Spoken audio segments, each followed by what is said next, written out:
excuse the AC noise in the background.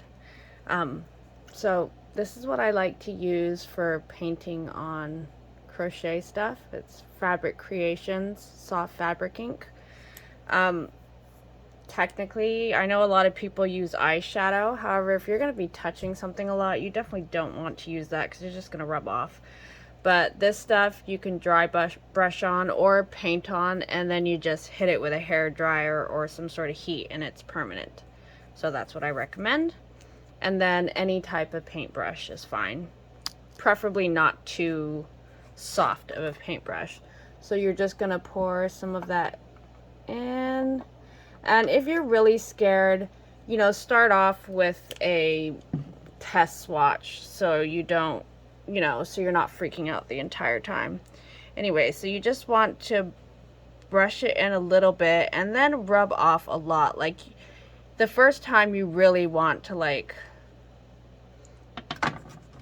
I don't want to say be careful, but, like, you know, you don't want to mess things up. But you can kind of just go really gently at first, and then you can start rubbing a little bit harder. Like, you want it to look a bit used, and just go onto all the, like, anywhere that you want a bit of a shadow or for something to pop. But like, that's what you would do around the buttons. And then for this part where we did the back posts, you kind of want in between the back post to have a bit of darker shading on there.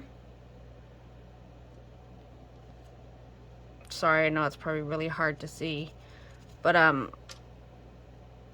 just kind of go in between the lines, and that'll make everything pop. Technically, you probably could do black yarn or something in there, but I don't think it was worth the color change. It's much easier just to go along in and kind of shade it a bit more. And you can go a lot heavier with the paint there. Like, you could really just paint it black.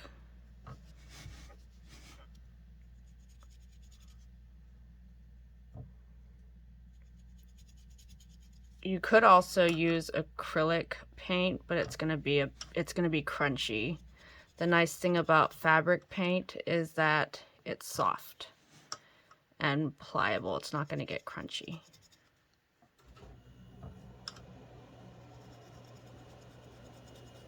So I would go along the other side also. I can't turn this lightsaber back and forth because it's 6 feet long. But anyway, you'd want to shade around the buttons and then in between the lines. And then same thing here where we did the front posts. Just go along anywhere that you want to pop and kind of add the shading inside of there, just to make it stand out a little bit more. And you'll probably see this better in the pictures, but I have my ring light faced right at this, and it's really not doing anything to help the filming. That's why I'm a crocheter and not a photographer.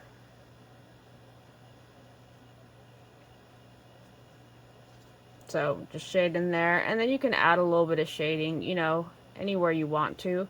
And if you've done the single blade lightsaber, I also did some of the needle felting along there. That would also probably be cool if you wanted to add extra detail. I didn't do it on this one because I wanted to stay a bit more accurate with the saber, but I don't know if this is really helpful. Hopefully I did something. Anyway,